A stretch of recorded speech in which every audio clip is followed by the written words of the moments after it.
Awesome. Rob, thanks for jumping in. Super excited to have you on. Austin and I have been kind of talking about this podcast for a while now and way excited. So Rob, tell us a little bit about who you are, kind of tell us about your background. Let's just kind of start right there and we'll just jump right in. For sure. Thanks for having me on, guys. It's really my pleasure. So background is software development. And so I started writing code when I was, we didn't call it code, but I was 8 years old and I had an Apple IIe that my parents got me. And so I loved building things, making things. I used to write fiction in junior high, and I loved producing things, and that's what code often allows you to do. And these days, even doing it with no code is amazing. But what I realized is I didn't want to be. I was like a cog in a lot of wheels as a developer, and we were often building stuff that I wasn't interested in, or management was making decisions I didn't agree with. It's the typical trope.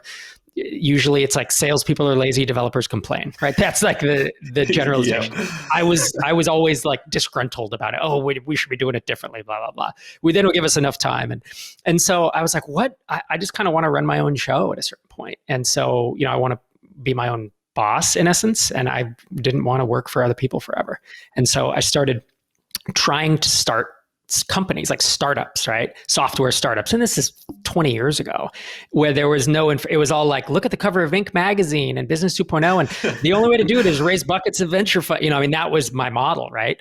So ultimately I started launching, I kind of stumbled into it. I won't go into all the belabor the point here, but I started launching really small software products where it's man, this is a tiny, tiny niche. And maybe it'll only do a couple grand a month, $5,000 a month. And that's it. But it allowed me to quit my job. And so that's what I stair-stepped my way up. I stacked these little products together until I was like, wow, now I'm an entrepreneur. I making $120K a year, quit the job, and I had the 4-hour work week of, with these software products. And so that's really the background. From there, I started writing essays about it. I've written 2.5 books on the topic. I run a conference, I know we'll get into all this. And now I run a startup accelerator, for folks doing this. Since there was a big gap I left out in there. I launched and sold multiple SaaS apps in there as well, software as a service, which is obviously subscription software, and it's kind of where it's at these days. It's so crazy. I had no idea that you were a software developer before all this, and so that's super fun because it's super interesting that you ended up taking that path, because a lot of the developers or developers have this stigma that they're just there to solve the problems and are a lot more laid back, less extroverted. Whereas I feel on the other side of that. And so it's super fun to talk with other developers and get technical with people who really like to get outside of their normal shell. Rob, what type of development did you do? I'm just curious. It was front end, back end, full stack. Kind of what was your development background? So I stopped writing production code about 9 or 10 years ago. So when I was doing it, everyone was full stack. I knew full stack was HTML, CSS, JavaScript, and because there was no real MVC was really just coming around. Node was, I don't think was a thing in 2011. And then it was backend. So I did, and since I worked at consulting firms, I learned all the things, right? It was PHP, Perl, even ASP, and then .NET, C#, VB.NET. I did Java for 1.5 years. I did not enjoy that personally, but those were the things. And really I am an introvert. I'm an, what am I? ISTJ, right? On the Myers-Briggs. But I've just learned that I enjoy talking on the microphone and I enjoy doing some conference talks. But man, at conferences, even my own events, I'm too many people. This isn't, I don't like this. So that's super funny. Well, tell us a little bit more about your, so you worked at two other companies before working on microconfig and TinySeeds, and they're Drip and Hittail, right? Or tell us a little bit about your time there, because it almost looks like you had this marketing kind of background instead of this technical background. Yeah. So what happened? So Hittail is a SaaS app that I acquired in 2011 and grew it. And I was the only employee. I had some contractors. And then Drip was the next app that I started. All of this was in parallel. Really the bulk of my stuff, aside from the small software products, that was just trying to get out of my day job. That was 2005 to 2009. And then 2010 to present, Microconf started in 2011. And the podcast started for the rest of it started in 2010, still runs. Drip was 2012 to 2016 when I sold it, and Hittail. So it was all, I was doing a lot of things in parallel, which I wouldn't necessarily recommend. But frankly, MicroConf was a side project, and so was the podcast, right? It was always just a fun thing to do to build a community because I wanted other people. I wanted other bootstrappers, right? In like 2006, I'm looking around, I have a blog, I'm starting to write about software entrepreneurship. No one else, it was Basecamp and Joel Spolsky. Everyone else was talking about raising buckets of money. No one was talking about building a real product for real customers who pay us real money. And I was like, why can't I just write invoicing software for, XYZ niche and just make $5 or $10,000 a month? Why is that not a viable approach? And that's why I started talking about it. Cause I'm like, does anyone else want to do this? And I coined this term at the time called micropreneurship, micropreneur.com. And I started like some training on it and stuff, and later abandoned that because I just didn't, it wasn't as fun as just the community, right? Gathering people together. But to your point, or to your question about Drip and Hittail, that's where I really leveled up with each app. Like, again, one of my early ones was called .NET Invoice. Okay. It was invoicing software that you got the source code when you purchased it. It was $300, one-time sale, not SaaS. And you got the source code, and it was in .NET. And so .NET developers would buy it and use it in their consulting projects. And they would, use it if they wanted to house their own data, right? Because you put it on your own server rather than using like FreshBooks or something. And so that did $3,000 to $5,000 a month, 3 to 5. Like it was a great little tiny business, tiny niche, SEO and AdWords only. It was a great thing for me to learn. But at a certain point I felt, and I had like 5 others like that, right? Of these equally just bizarre little niches that didn't matter. I would have never guessed that. Totally, right? That you could make. I had a job board for like a power line electrician, they're called linemen. And that did like $2,000 a month.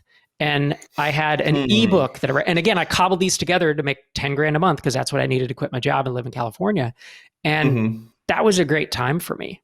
But eventually, 10 months, I worked the 4-hour work week, almost literally. It was 2010. It was when our second son was born. And I hung out with him, from birth to 10 months old. And then I got really bored. And I was like, what am I going to do next? What is next that's interesting to do? And that was when I started thinking, I don't really want to build something from scratch anymore because it's really hard. Can I just go out and acquire something? And I acquired Hittail, which was a small little SaaS app, and it was kind of failing, a lot of technical issues. And I told myself, I want to do something that's 10 times bigger than the last thing, And I did wind up getting Hittail. So when I bought it, it was doing about $1,500 a month. It was a SaaS app. It was an SEO keyword tool. And to your point, you were saying, it seems like I have more of a marketing background than development. I didn't. I just learned it. Like I view it as a tool belt. I was a developer who said, I want to build a business, and the only way to do that is to learn how to market. Like without marketing or sales, you have nothing. These things don't sell themselves. We look at Steve Jobs and we look at Henry Ford and we say, they just built a great product. I just want to be like them. And of course we do. That never happens. It never happens, right? Except for those, you can name like 5 apps that have done that, but everything else, you can't rely on that. It's luck, right? If you want to do it in a repeatable fashion where you have a pretty good chance of success, you have to learn how to communicate, how to write copy, how to drive traffic, get people interested, and do the hard work, the blocking and tackling, and build a real business. You could have the most amazing product in the world, but if nobody knows about it, nobody cares. That's right. And the other thing too, Rob, I think is kind of interesting is everybody that we talk to has this app idea and they think they're going to blow this up and make it huge, but you did it small a lot and that was okay, right? Yeah. Like you did a lot of niche small projects and like that was successful too. Like, and it sounds like you went into it with this mentality of like, hey, this is my niche. These are my power line workers. Like I'm just going to make just this for this niche market and go to the next thing. That's the thing is people think too big because we look at Elon Musk and Zuckerberg and we read the press. Like if you're going to really do this, don't read TechCrunch or VentureBeat or Mashable. I'm not saying they're bad. I read them today because I'm a venture capitalist. So I'm playing at that level. Right. But don't do that. Like think of how can you get to $1,000 a month? How can you get to $5,000 a month? How can you get to $10,000 a month? I mean, that's the real question. And that is way harder than people make it out to be. Yeah, everybody thinks, and I think that's exactly why it worked. It was such a small niche where like you could target, build revenue and everything like that, where everybody else is like, let's build the next social, let's build I don't know, this thing with all these features that don't matter, and nobody's really like, everybody's so focused on solving a ton of problems and not just one. Yep. And so that's the real problem that I think we're all trying to solve, is to convince people that, hey, you need to really focus in and hone in on that one problem, do it really well. And then maybe, just maybe, you can consider something else. That's right. Yeah. So yeah, I was just gonna say, I thought that what you said just now was like, hey, stop focusing on how to make the millions. Let's make the $1,000 first, right? Like, that's step one. You gotta, let's make $100. Yeah, let's get our first single transaction. That's right. Not somebody you know, by the way. Let's just throw that out. Yeah, that's right. And seriously, I would recommend, like, I wrote a whole blog, like a pretty long essay on this called the Stair Step Approach to Bootstrapping. And it applies to not bootstrapping too, if you want to raise a small amount of funding. But the idea is exactly this. It's start small and then just parlay one thing to the next. Start small with some, and I define what small is. It's usually you kind of have a single traffic source, and you build your tool belt out, because look, there are only 20, 30, 40 marketing approaches, period, that are going to work for this type of software. But you only need to learn a couple of them to build a pretty damn good business, and whether you learn pay-per-click, whether you learn SEO, whether you learn content marketing, there's building in virality there. There's other things. I learned each of them one at a time through trial and error. And so .NET Invoice taught me like Google AdWords and SEO. And then the next app I bought, or I either built or bought, whatever, I applied Google AdWords and SEO to it. And then I learned display advertising at the time. And then the next one, I applied Google AdWords, display advertising, and SEO. Yeah, and that's all it was. I was just a playbook. My development skills only came into effect in that I didn't need to hire a contractor to maintain and deploy and fix bugs. That was the superpower I had, is I didn't need to rely on anyone else. And really, marketing isn't that hard if you just sit down and you learn one step at a time, and then again you can build until, like, I recommend, especially if you're non-technical, do not start a SaaS app.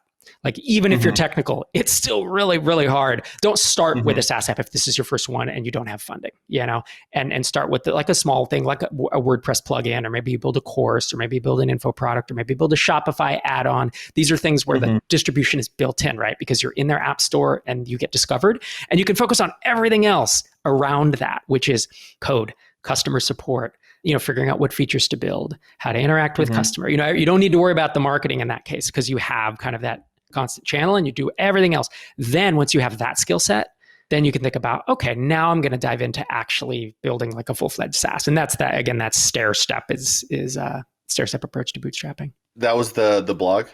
Yep, that's the post. Yeah, I mean, it's the first result if you type in like Stair Step bootstrapping. With those SEO skills of yours. just no one else has written an article with that name. I just wrote that down so we can throw that in the show notes too for those that are listening. So let's talk a little bit about that, and we kind of touched on it.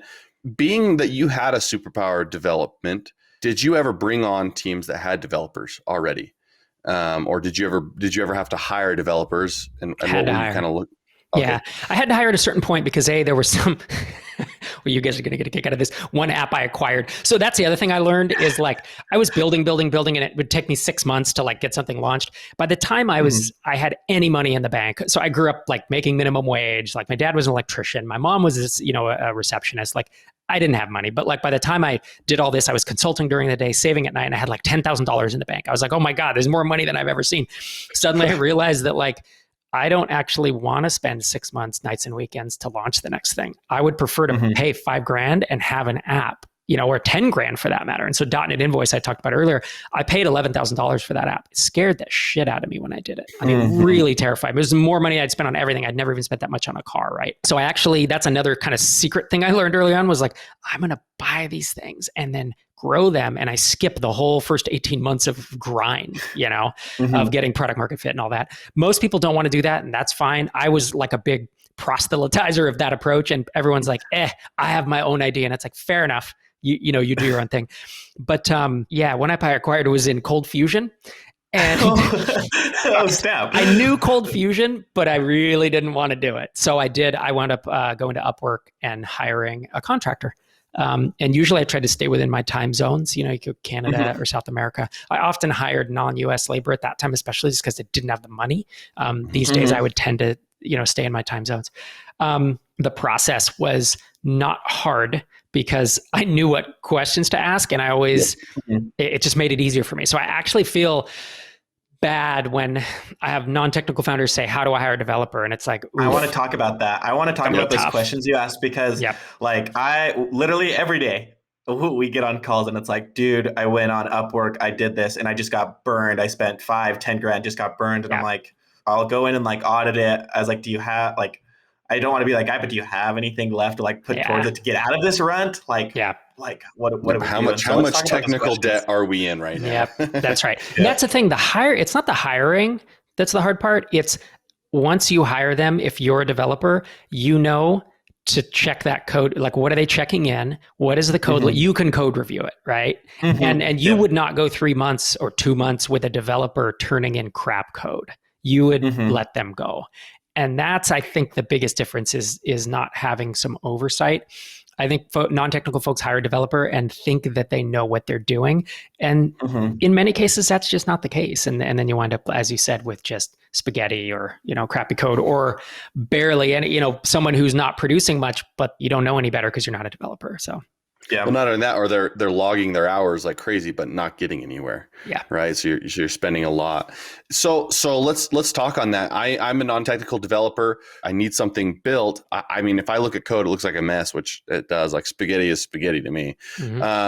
What advice would you give to them? Like, what type of questions? Like, would you recommend staying kind of onshore? Kind of what are your thoughts there?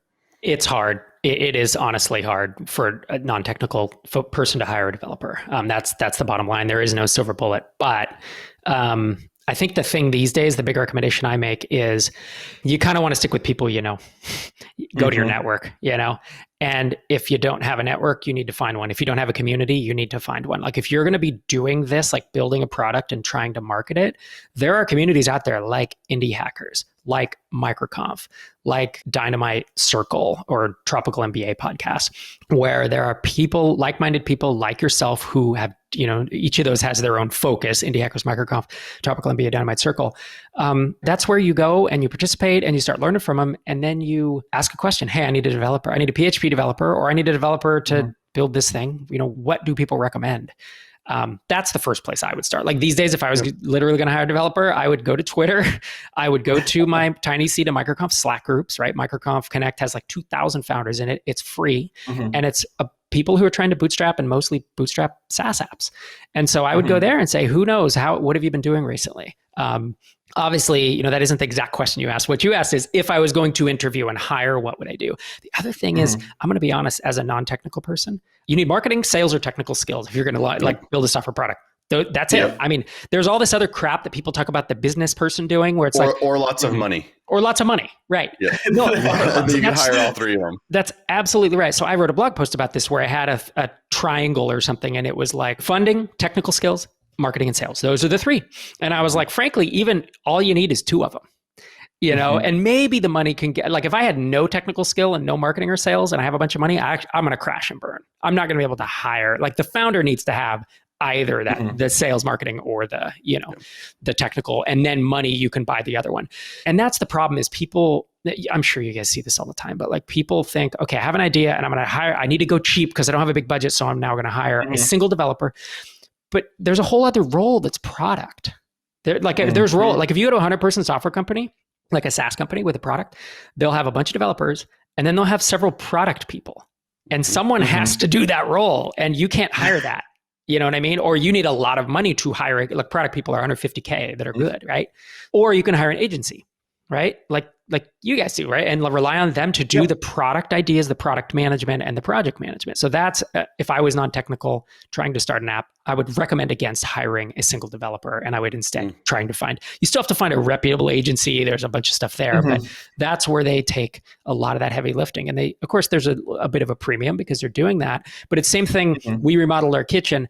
I didn't go hire 6 tradespeople to do the work. We hired a general contractor who added a project management fee on top of that because he has 20-year relationships with solid contractors who do, and some are even his W-2 employees. But those are, I realize I didn't directly answer your question, but that is how I would think about it. The thing is, it's so funny because it is literally so hard. Like for you or me, I think it's like super easy. I think all the time I'm like, man, if I really wanted to go build like a new software, I wouldn't struggle in the technical aspect. And I've got the sales things, but the marketing, like I don't have. And so it'd be easy to just go and bring on like developers. But for a majority of people, it's not an easy question to answer. And just like you said, it's having that network. As soon as you get that network, it becomes easier because you're no longer having to oversee it and you've got somebody else just like taking care of it. And so one thing to consider is if you really don't have the budget to go to an agency and you go to like Upwork, I would almost always hire 2 or 3 different people that have no idea of each other, because they'll at least kind of check and balance each other. And that would be an interesting way to start too. That's just something that I've been thinking about, just because it's such a hard question to answer. And so from your experience, from working with like different startups and different things, what do you think some of like the common misconceptions that founders make at the beginning, like when they're just getting started in a tech startup? I think we've touched on a couple of them, but they think the only way to do it is to raise buckets of venture funding. The only way to do it is to take over a whole market and be $1 billion company. There are thousands, if not tens of thousands of companies that the three of us have never heard of that are doing millions a year as these little niche SaaS apps. And I say this because I have insight into a lot of them. When we run our TinySeed application process, TinySeed's a startup accelerator for bootstrapped and mostly bootstrapped SaaS founders. And we get companies applying that are like, yeah, we're doing 50K a month, we're doing 100K a month. And a year or two later, I check in and they're doing millions a year. And they're in like, it's this software for like one component of like analyzing this piece of a car, or it's like iron worker, this, payroll pension plan. I mean, it's just crazy niche stuff, right? And they're doing millions, if not tens of millions. So that's what I would say is like, you can actually start with a small idea. What's your goal? Is your goal to run your own company? You can do it. If your goal is to make enough money that you never have to work again, you can do it. I've had multiple friends, again, coming from humble beginnings, I have no network. I had no inside information. I now have friends who've sold companies who just built it in a tiny niche and sold it for tens of millions of dollars. And it's like, you don't need to be Facebook to do these things. Now, if you do want to be king, Zuckerberg has all this power and everybody knows him and stuff. If you want to do that, cool, go do that. But 1 in 10,000 of those will do that. If you want like a 50-50 chance over time, do repeatable small wins, base hits, and build and stair step your way. And I want to talk about like that journey, because I think that's really what it's going to come into, is like, that's what you do. Like, that's your thing, is like taking somebody and bootstrapping them all the way through their entire product. What I think is a lot of people don't understand like the work that goes into it.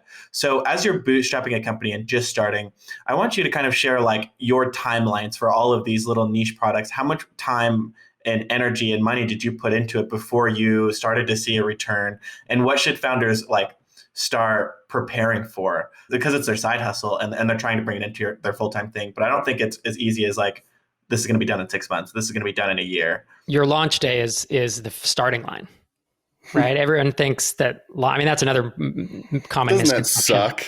Yeah, that's like, you're like 10% of the way through the process, at best, by the time you launch.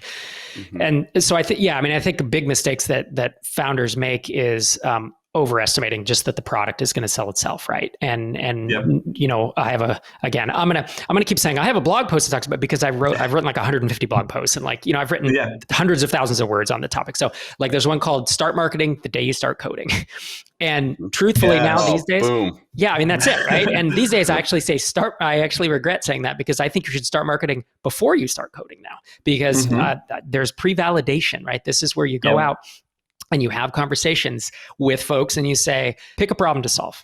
If you're not solving a problem, usually for a business, you're really, really, really, really likely to fail. Like if you think that, it's not really about innovation as much. These are blocking and tackling businesses. It's a lot more about finding a problem that is solved poorly or not solved, or solved in a way that, doesn't work for folks.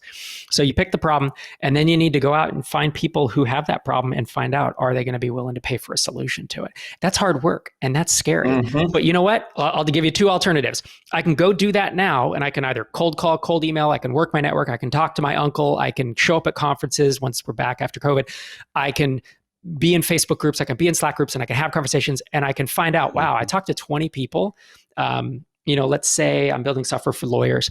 I've talked to 20 lawyers and none of them need this.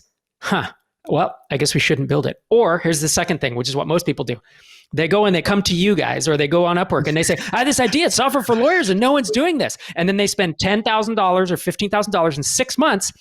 And then they put it on the internet at softwareforlawyers.com. And then they say, okay, so no one's using it. So guess what you have to do at that point? You have to then go to the Facebook groups, go to your network, talk to your uncle, go to the site. You're going to have to do the work eventually. And then you're going to find out no one wants to do it. So do you want to do it at the hard work at the start?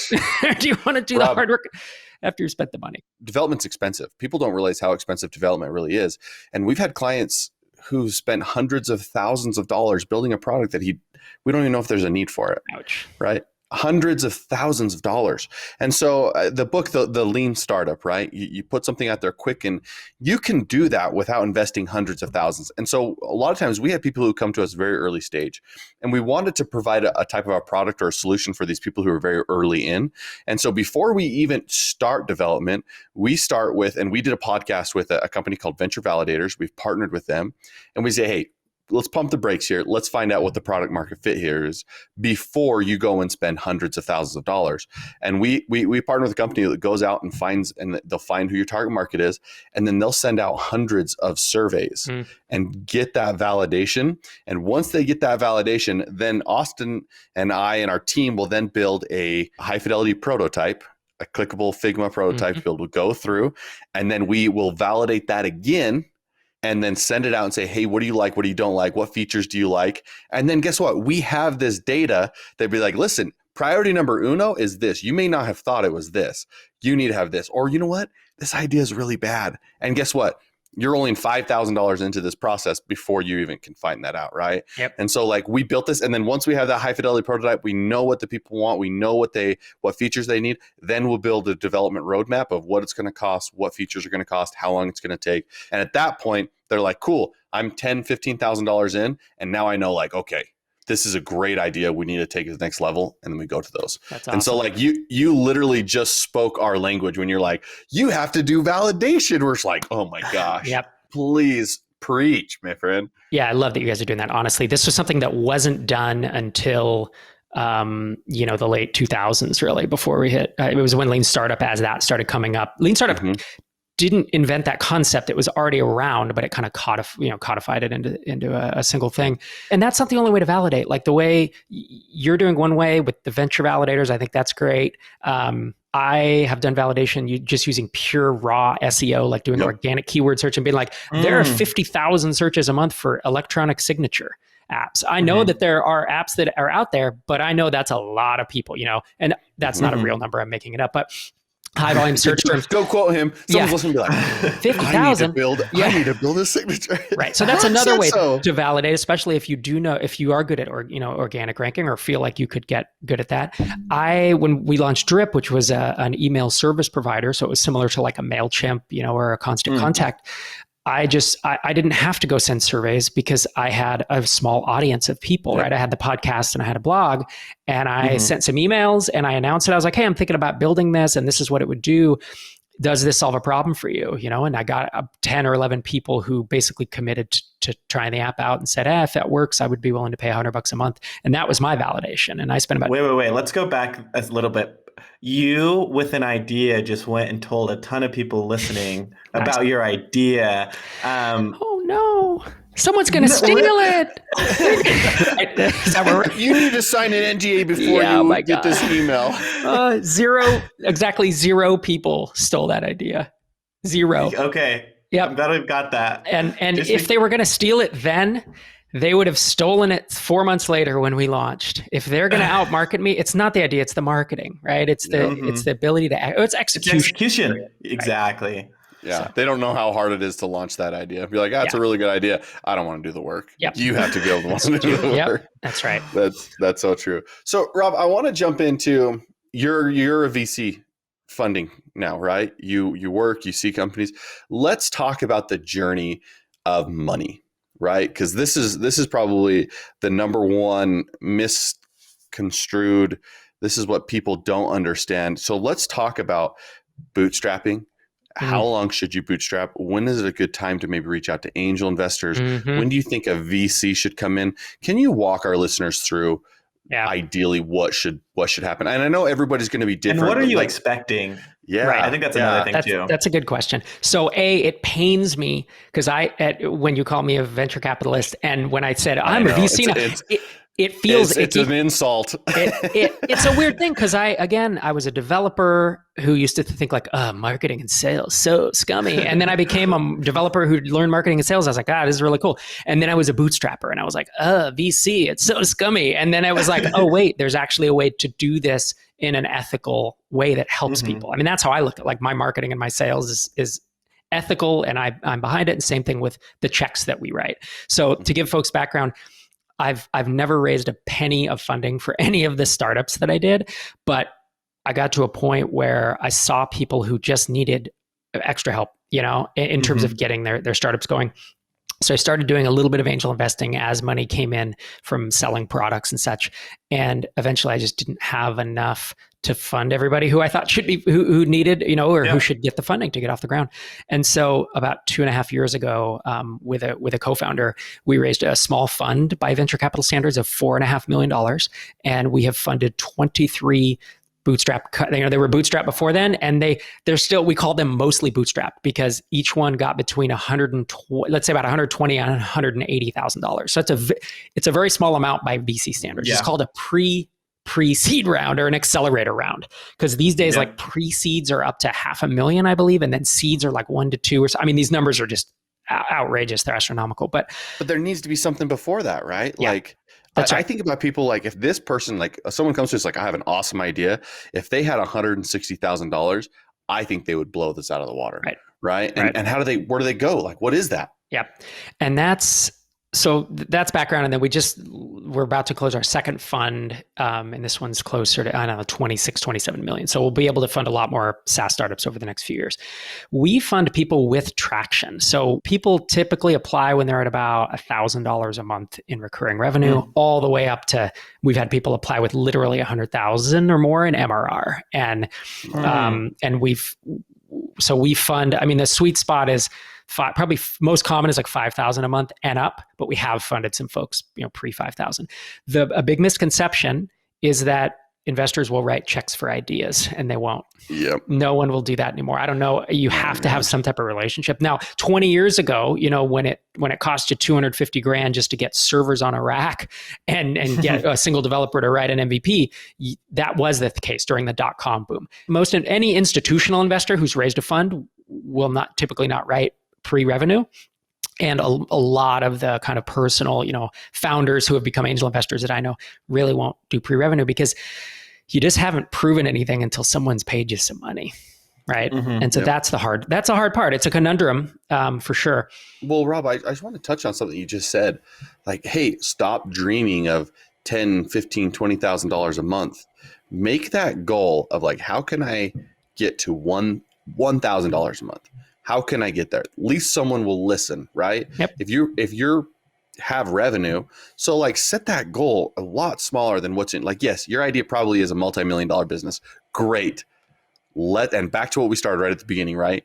Get that first $1,000, get that traction, because that should be your goal, and then go from there, right? Because everything else is just a hypothesis until money's coming in.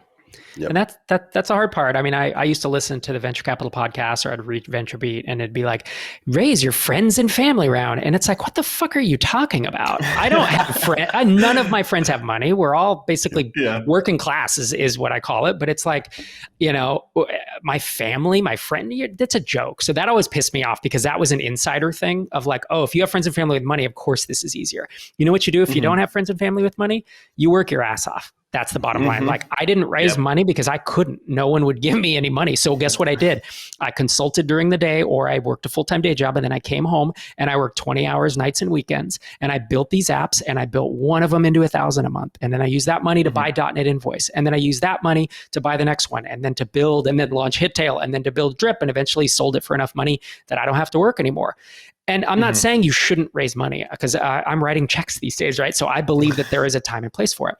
What I'm saying is build your business instead of your slide deck. That the best slide deck is revenue, You come to someone and say, I'm doing 10 grand a month. It's like, okay, you've proven that out. Absolutely. Can you raise a round of funding at that? Absolutely. Can you do it with a slide deck and nothing? No, really, in most cases. I got goosebumps listening to that because like, here's the deal, like go to work. And if you're not willing to put in that work, you don't deserve to be in this game. Yep. Right. Like if you're not willing, like people are like, I got this great idea. I want to build it. You know what? Work your ass off. Then come talk to us. Go like, build get it. us somewhere. Yeah. Go with do no, it. No right? code these days. No code. Like just search for what no code is if you haven't heard of it. But you can cobble tools together. There are entire software apps that you don't need to write a line of code to have a minimum viable product, to have a product that can do something. It can be you with an email account and a Twitter account, and it's like, hey, I will do your SEO for you manually, or I will do your XYZ for you manually. Later on, I want to build an app to do this. But like you can do these early stage things. Or jump on YouTube, learn SEO, jump on YouTube and just watch hundreds of thousands of videos with all this information.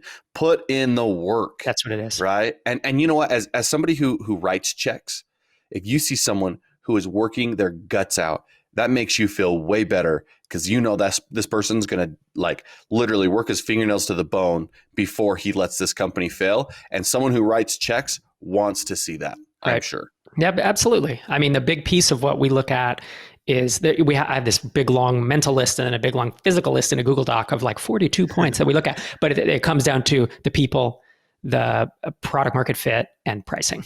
Right. Price sensitivity, right? The people, and the big part of what we're talking about right now is the people. It's like, are the people committed? Are the people, have they, shipped? Do they have traction? Are they getting things even when they're not asking anyone for permission? Like that's a big thing I tell people is don't ask for permission. Don't wait for an investor to give you permission. If you're a writer, don't wait for a publisher to give you permission. If you make films, go fucking make films. Don't wait for a director or to get a budget. Like do it. Do the Kevin Smith, Robert Rodriguez thing, do the Andy Weir thing with The Martian. He wrote The Martian as a serialized blog post and people started reading it and loved it so much that then a publisher made him a deal. Like there are ways people just want to find every damn excuse to not work, not work hard and why they can't do it. So yeah, now I'm ranting and we still haven't answered Austin's question, which was, funding, right? If you're going to go raise it, how do you think about it? So the first thing I think is don't think that funding is the only way to do this. There are thousands, if not tens of thousands of companies that never raised a dime and built it. And they do it through hard work. They do it through learning skills. Some people teach themselves to code in order to build software products. Other people, don't want to, and that's fine too. So I don't think funding is the only way to do it. And I've started Microcomp's whole thing in the early days was like self-funded startups, right? These days we call it bootstrapped and mostly bootstrapped because we don't want there isn't a dichotomy. If you raise $200,000, $300,000, you're not venture funded.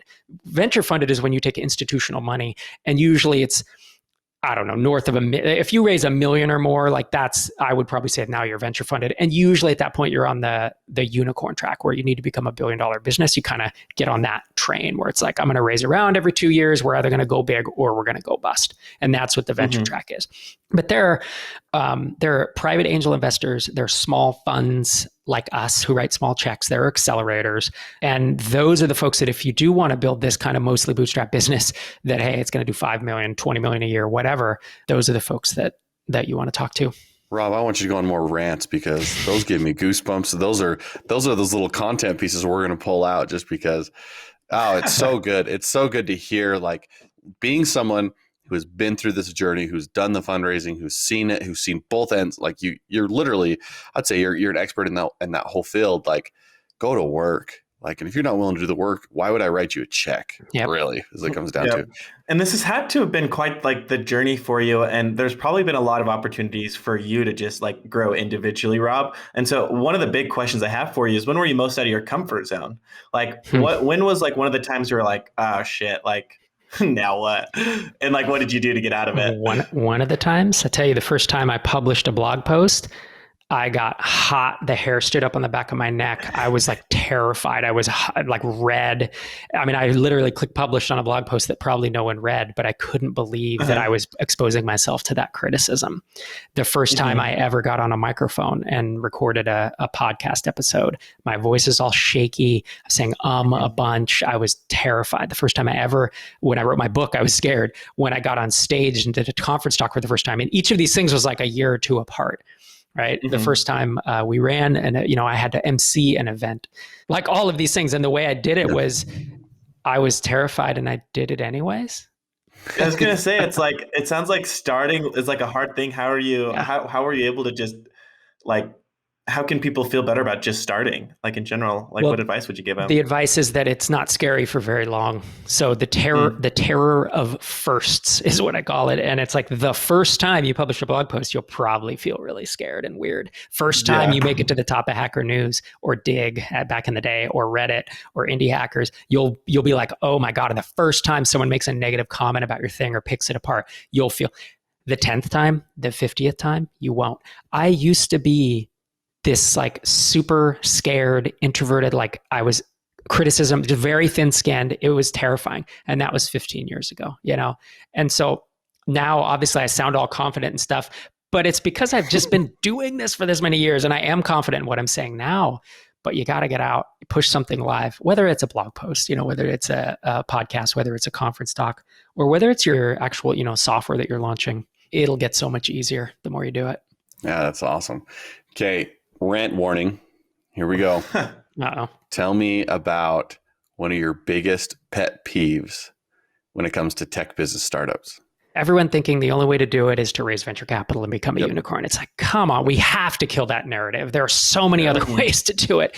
The waiting for permission, the asking for permission. I can't do it until I get funding. I can't do it till I know how to code. I can't do it till I find it. Excuses. It's like speed bumps and roadblocks. A lot of people make everything into roadblocks. Most things are speed bumps. There are very, very few that are, you know, business ending. That's huge. That's so big. Because like, I know people find excuses why not to succeed, I guess. Right. And stop making excuses and start making an effort. And the most important step is the next one, right? Whether that's on a speed bump or not, like just go, you know? I also feel like a third that might be like deep down hidden in you would also be like patience. Because I feel like you've kind of touched a lot on, I don't know, like you've got the speed bump analogy, but then you're like, you don't need to get funding. You're doing like 100 MRR a month or whatever. You just like, I think that's a good point. Wait it out. So it is. I think people are in a hurry. Like raising funding feels like the shortcut way to do it. And you know what? From the time that I launched my first app into the wild, you know, as me, right? Not for other people, the consultants, until the time I sold my final company, Drip, in 2016, it was 11, 12, 13 years, depending on how you count it. It was a long, long time. Now you see startup founders in Silicon Valley, look, I raised this money and now I'm Facebook 3 years later, and everybody wants that shortcut. And I think patience is a really undervalued thing, you know, in the startup space. Well, and we see it all the time. We see that hyper growth, right? Like that's what funding is for, is to cut time, right? So everybody wants to cut corners. Like, and we said that at the beginning, we have this triangle, right? If we don't have one of those skills, but we have funding, we can overcome it, right? And we can overcome it faster. Or option B, learn that skill, right? Like, it'll take you longer. It'll take you longer and it'll be more work, but go do it, right? And the world of technology that we're in today, like I think about the other day, I'm not a mechanic, but I ripped out on my truck, I ripped out my front dash, my seats, my everything. I was changing one little $16 part that was going to cost me $3,000. And I was like, you know what? I don't want to spend $3,000. And I ripped everything apart. You know how? YouTube, right? I literally followed step by step every single thing. And you can do that with anything. You can find out about 2 weeks, but you did it. It did. No joke. It took me 2 weeks. I ripped out everything. My truck looked like it was just gutted. There was no seats. There was no air, there was no venting. There was no carpets. I ripped everything out, but it took me 2 weeks, saved me a ton of money, but I was able to be able to do that. Now, Rob, you did the same thing with marketing. Where did you learn marketing? How did you learn that? Same way, except there was no YouTube at the time, right? That's what it was like the first year of YouTube, so there was nothing there. I bought a bunch of books. Harder. I bought a bunch of books. And I bought, here's the thing, there were 0 books about startup marketing as we know it today. The only marketing books I could find were either old, like Ogilvy on advertising, like, Madison Avenue type marketing, which is not, that's brand marketing. We're talking more direct response to like get people, to sign up. And then there were the internet marketers, the information marketers who used to sell via like long form sales letters. And now they do it on the internet. So it's folks like Dan Kennedy and that whole crew. And I bought a bunch of their books, direct response marketing, direct response copywriting, direct response sales, all that stuff. I didn't like a lot of what they said because it felt sleazy, unethical, whatever, at least to my moral compass. But I took but a lot of stuff they said was true. Like marketing is just math and human psychology, right? That's like something Dan Kennedy says. And I was like, yeah, that's actually pretty good. Like math is just about the funnel, right? If I get 100 people to the site, 5 sign up for a trial, 20% convert, that it's just math. And then human psychology is like, hey, I can't just come to you and say, I built an app that does stuff for lawyers, because it's like, you're not doing anything. But what if I said, what's your biggest pain point in your legal practice today? And they're like, oh my gosh, billing in such a nightmare. And it's like, I've built something that will do these things, benefits instead of features, blah, blah, blah. So that's how I learned. And trial and error, of course, right? I like read a bunch of books and I was like, I guess I should try this on something, and that was, that was what executing. Yep. That's and I made mistakes. Thing. I spent stupid money on Google AdWords before it worked, No, let's hit on that. Tell us about a time when you just completely messed up. Yeah, I didn't have big budgets at that time. So like when I say I spent a bunch of money, it was like $400. I was like, oh my God, that's like more than, a car payment or something. But it was a huge learning, for me to learn that Google AdWords wasn't set and forget, and you have to pick your keywords carefully and you have to monitor it. It's just that type of thing. I learned that if I'm going to do this, I need to be diligent and if I'm going to do this without funding, I need to be pretty capital efficient with it. What makes the difference between a super successful entrepreneur and someone who doesn't? So the cool thing about this whole episode is we've touched on all these things. We have, it's if it was a single thing, it's people who, it sounds so trivial. It's funny. I'm going to say it and then I'm going to, say why it's people who take action. It's like, because I hear and I see and I talk to founders who will think about starting a marketing approach, think about writing some code, think about talking to customers for 8 weeks. And we'll talk and I'm like, hey, did you do that thing? No, I'm still thinking about how to do it right. And you should just go do it. No, I'm like still trying to find my questions and wondering if I just do it. And then, or they'll say, I know I need to do these SEO articles about the versus, right? It's my company versus another. I need like 6 of them. And they take months to get it done. And then I'll turn around and watch another founder do it in like 2 days. And that founder just kicked on Spotify to the Deep Focus playlist. They hammered a bunch of caffeine and they wrote it themselves. And even though it's like, I'm a founder, I don't really want to be writing a bunch of long form copy. They just took action because they knew that it would make them move so much faster. And it's the developer or the founder. There's like a developer named Derek Reimer, who was my co-founder with Drip. He has an app called SavvyCal. And that, if you go to savvycal.com, he launches features so fast. He will almost inevitably be successful just because of velocity. They're not all going to land. All my marketing approaches don't land. Like when we were doing Drip, I made a bunch of mistakes, but you know what? We did so much stuff that only like half of it needed to work versus it took us 2-3 times as long to do anything. You just don't move very fast. Let's just absorb that for a second. So is there anything that you would tell you at the beginning? Like, is there anywhere that you've maybe like messed up that you kind of like wish you knew when you were getting started? Yeah, I was scared more than I should have been. I was pretty risk averse. Again, growing up in a family, I had no safety net. So if I no trust fund, spent all my money, like my parent, no one could bail me out. Like I would have been evicted out of my apartment or whatever. It's like, I didn't have a safety net and that made me really scared. And that I think translated not only to financially, but also like, I don't want to launch this thing on the internet because people might criticize me. I don't want to have an opinion because people might get mad at me. I don't, that kind of stuff. And it took me years and years to undo that and to just be willing to say, I'm going to say what I think is right, or I'm going to launch what I want to do. And I'm going to make sensible bets with money, Obviously I never put our house, in danger or never put a bunch of money on credit cards, but I was pretty risk averse up until I still am a little too risk averse, but even up until a few years ago.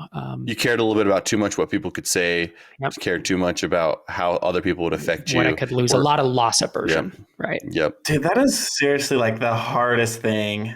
I think like a big thing is, I don't know. It's like I even think about it now. Like even on our trip over in like Florida, I was like thinking the other day, and as we were talking with like Shane, but a lot of people like their number one thing for whatever reason is just as soon as they start is just to start comparing themselves to like other people, and to really just like overthink it. And I don't know. It's just like you got to step back, set milestones, take what everybody else says, put it in a block box, like completely ignore it and just like do your own thing. And that is just such a hard thing It's not It is. easy. to overcome. Yeah, one of the hardest But as things soon of as being a founder, one of the hardest things of being a founder is managing your own psychology. End of story, Yeah. from the start to the finish. Excellent advice for those, because a lot of people are sitting in their homes right now being like too scared to make that next step, and just like, just go do it. The most important step is that next one. So, alrighty, Rob, last question. As our parting words, what advice do you gonna give our early founder? I mean, obviously you've given huge nuggets in this. Like, if you guys are listening, stop right now, go back, listen to it one more time, because it's worth it. But let's tell us, what any parting words do you have for our founders that are listening to this podcast right now? Take bigger risks within reason. Don't ask for permission. Take action every day. Get yourself organized. Don't wait for permission. I already said that. I'm saying it twice. If this mic wasn't attached, I'll drop it. But I love that. And I just love the permission part. It's like we were our entire. I don't know. I even talk about it I was talking about it with my fiance the other day too. It's like everything, or with you, Bodri, actually. I guess you're my fiance now. I'm his fiance. But everything is just built to make people like seek permission for everything, from school to growing up with siblings and like family. And it's a bitch to get out of, seriously, Yes. in all reality. And it's just like, I don't know, I would say that I'm just kind of like, I don't know, one of the lucky ones. I just didn't like grow up that way. I literally just don't care about anything or anyone, or That's a I'm just kind of superpower. over here. I'm That's a just chilling superpower. and doing my own thing. Yep. Doing my own thing. And it's just like, it's super interesting because like she's even going to start like a new grooming business, and she's like asking like, hey, can we do this and this and this? I'm like, you already have your budget. I don't care what you do. Yep. Figure it out. Go do it. Like, go do your thing. Yep. And- Here's the big thing too, is if you're going to have kids, or if you have kids and you're listening to this, like everything we've said here about not asking for permission and being less scared, and like figure out how to instill that in your kids. And there's obviously a tough balance. I have my own kids, so I think about this, right? My wife's a clinical psychologist and a founder coach herself. And so we sit down and think, how can we like discipline kids? How can we keep kids safe in ways, that have boundaries, but without making them feel like they have to ask permission for everything, without us regulating them all. And it's a really tough balance. And I don't know that we're doing it right or wrong, but I do think that that's a powerful gift you can give a child, because then when they do get older and they get, to that point where they're going to start a company, or they're going to get out of college and figure out what to do, that's a real skill set. They're going to be like Austin and have superpowers. Yep. It was just funny because when we were in St. George the other day, we were literally talking about that. It's like, what can we do to really like make sure that our kids like have that?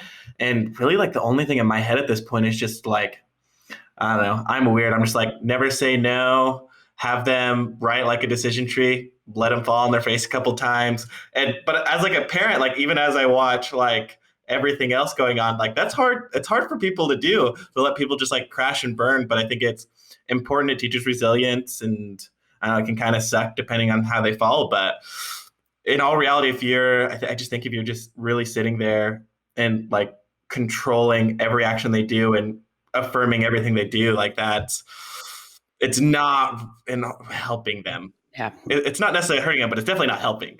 Yeah. So it's just a funny conversation that we had. Which I was going to say, which is kind of a weird rant, but it's so important. And it all comes down to the most important thing is like, don't wait for permission. Just go and do it. Right. So Rob, let's in final, how do our listeners find you? You've written books. You've gotten, we didn't even really talk too much about TinySeed. Like I'm just really curious on how our listeners can find you, what you do. Let's let them know. And when they should come to you. When they should come to you, and how to find your podcast. Like you have, you told us you had like 500 something podcast episodes or something. 545. Yeah. Oh my gosh. Every week since 2010. So if you listen to this, you probably listen to podcasts. So Startups for the Rest of Us. You can head to startupsfortherestofus.com or any of the any podcatcher, Apple, iTunes. We'd love to have you visit me. I mean, I'm basically talking about exactly this kind of stuff for 30 minutes every week. And then really the other home for all my stuff is robwalling.com, just my name.com. And that'll link out to microconf and TinySeed and all that. And in terms of TinySeed, like we recommend people don't apply until they have about somewhere between 500 and then a couple $1,000s in revenue. We do have folks apply pre-revenue, but it really is, as I said, you haven't proven much until people are paying you something. So thanks so much for having me on, guys. Yeah. Awesome. Thank you. Thanks for jumping on. Really do appreciate it. And we'll talk soon. Absolutely.